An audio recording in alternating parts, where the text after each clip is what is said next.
भगवान द्वारा कहे कलयुग के 5 सत्य भविष्यवाणी। भगवान ने पहले ही क्यों बता दिए थे कि कलयुग में लड़की के विवाह में लाखों रुपए खर्च होंगे। बात उस समय की है जब 5 पांडवों को वनवास हो गया था। वनवास जाने से पहले पांडवों ने भगवान श्री कृष्ण से पूछा, हे श्री कृष्ण, अभी ये द्वापर युग का अंत काल चल रहा है, आप हमें बताएं कि आने वाली कलयुग की चाल गति क्या और कैसी होगी। श्री कृष्ण जवाब देते हैं, मैं तुम्हें इसका सीधा सा उत्तर तो नहीं दे सकता, लेकिन हाँ, तुम 5 भाई वन में जाओ और वन में जो कुछ भी दिखे मुझे आकर बताओ, मैं तुम्हें उसका कलयुग में प्रभाव बताऊंगा। इसके बाद 5 भाई वन में चले गए। उन्होंने वन में जो देखा वह देखकर आश्चर्यचकित रह गए। आखिर उन्होंने वन में क्या देखा और श्री कृष्ण ने क्या जवाब दिया, ये जानने के लिए वीडियो को अंत तक जरूर देखें। श्री कृष्ण के कहे अनुसार 5 भाई अलग अलग दिशाओं में वन की ओर निकले। युधिष्ठिर भ्रमण पर थे। उन्होंने एक जगह पर देखा कि एक हाथी के 2 सूंड थे। ये देखकर युधिष्ठिर को आश्चर्य का ठिकाना नहीं रहा। अर्जुन दूसरी दिशा में भ्रमण पर थे। कुछ दूर जंगल में जाने पर उन्होंने जो देखा उसे देखकर वह भी आश्चर्यचकित रह गए। वहां पर देखा कि कोई पक्षी है जिसके पंखों के ऊपर वेदों की रचनाएं की हुई है और वह पक्षी मुर्दे का मांस खा रहा है। ये दृश्य देख अर्जुन कुछ समझ नहीं पाए। दोनों भाइयों की तरह भीम भी भ्रमण पर थे। उन्होंने जो देखा वह भी आश्चर्यचकित रह गए।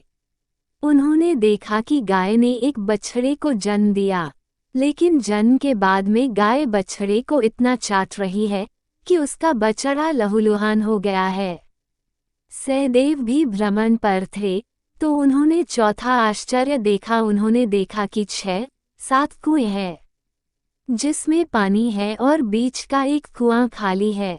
बीच का कुआं काफी गहरा होते हुए फिर भी पानी नहीं है। घोर आश्चर्य हुआ, ऐसे कैसे हो सकता है। नकुल भी भ्रमण पर थे और उन्होंने एक आश्चर्यजनक घटना देख। एक पहाड़ के ऊपर से एक बड़ी सी चट्टान लुढ़कते हुए नीचे आ रही है। वे कितने ही वृक्षों से टकराकर उनको नीचे गिराते हुए वे आगे बढ़ जाती है।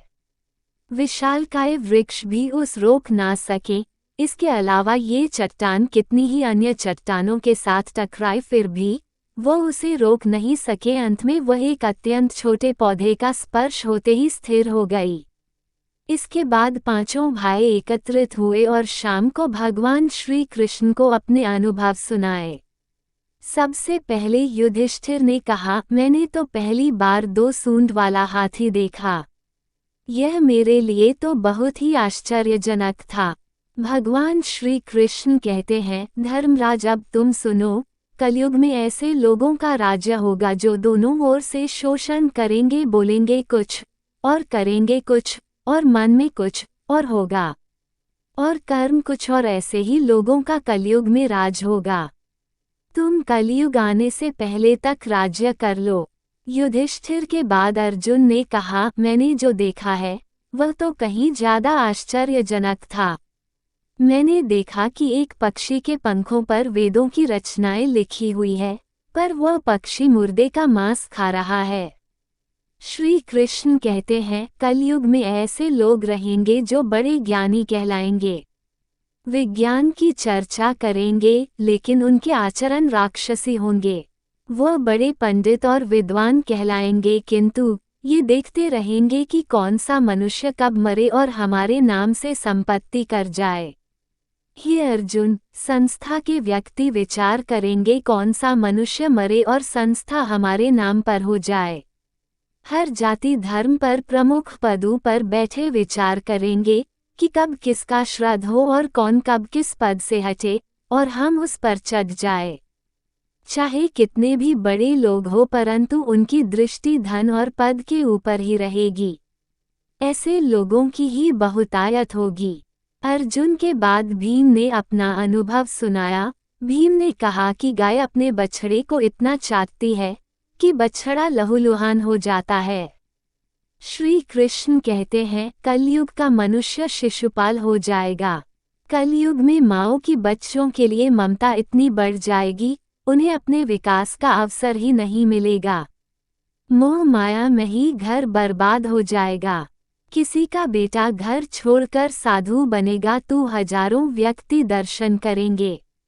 यदि अपने बेटे ने साधु बनना चाहा तो रोएंगे कि मेरे बेटे का क्या होगा। इतनी ज्यादा ममता होगी कि उसे मोह माया और परिवार में ही बांध कर रखेंगे। उसका जीवन वहीं खत्म हो जाएगा। वास्तव में लड़के तुम्हारे नहीं है, वह तो बहुओं की अमानत है और लड़कियां जमाइयों की अमानत है। और तुम्हारा ये शरीर मृत्यु की अमानत है, तुम्हारी आत्मा परमात्मा की अमानत है। इसलिए तुम्हारा अपने शाश्वत संबंध को जानना आवश्यक है। भीम के बाद सहदेव ने पूछा, हे श्री कृष्ण, मैंने जो देखा, मैंने ये देखा कि 5-7 बड़े कुओं के बीच एक गहरा कुआं बिल्कुल खाली है। जबकि ऐसा संभव कैसे हो सकता है? भगवान श्री कृष्ण ने जवाब में कहा, कलयुग में लड़की के विवाह में, मकान के उत्सव में, छोटे बड़े उत्सवों में तो लाखों रुपए खर्च कर देंगे, परंतु पड़ोस में ही यदि कोई भूखा प्यासा मर रहा होगा तो यह नहीं देखेंगे कि उसका पेट भरा है या नहीं। उनका अपना ही सगा भूख से मर जाएगा, उसे देखते रहेंगे और दूसरी ओर मौज, मदिरा, मांस भक्षक, सुंदरता और जश्न में पैसे उड़ाएंगे, किंतु किसी के 2 आंसू पोंछने में उनकी रुचि ना होगी। कहने का तात्पर्य यह है कि कलयुग में अन्न के भंडार होंगे, लेकिन लोग भूख से मरेंगे। सामने बंगले में ऐशो आराम चल रहे होंगे, लेकिन पास की झोपड़ी में आदमी भूख से मर जाएगा। एक ही जगह पर असमानता अपने चरम पर होगी। सहदेव के बाद नकुल ने श्री कृष्ण को बताया कि मैंने भी एक आश्चर्य देखा है कि एक बड़ी सी चट्टान पहाड़ पर से लुढ़की, वृक्षों के तने और चट्टाने भी उसे ना रोक पाए, किंतु एक छोटे से पौधे के स्पर्श से ही वह बड़ी चट्टान रुक गई। समझ नहीं पाया कैसे। श्री कृष्ण ने कहा, कलयुग में मानव का मन नीचे गिरेगा, उसका जीवन पतित होगा। ये पतित जीवन धन की शिलाओं से नहीं रुकेगा, न ही सत्ता के वृक्षों से रुकेगा, किंतु हरि नाम के एक छोटे से पौधे से, हरि कीर्तन से मनुष्य जीवन रूपी पौधे का पतन होना रुक जाएगा। इसलिए भक्तों, हरि भजन कलयुग में मोक्ष पाने का एकमात्र उपाय है। वीडियो अच्छी लगी हो तो चैनल को सब्सक्राइब करें एवं वीडियो को लाइक करें। धन्यवाद।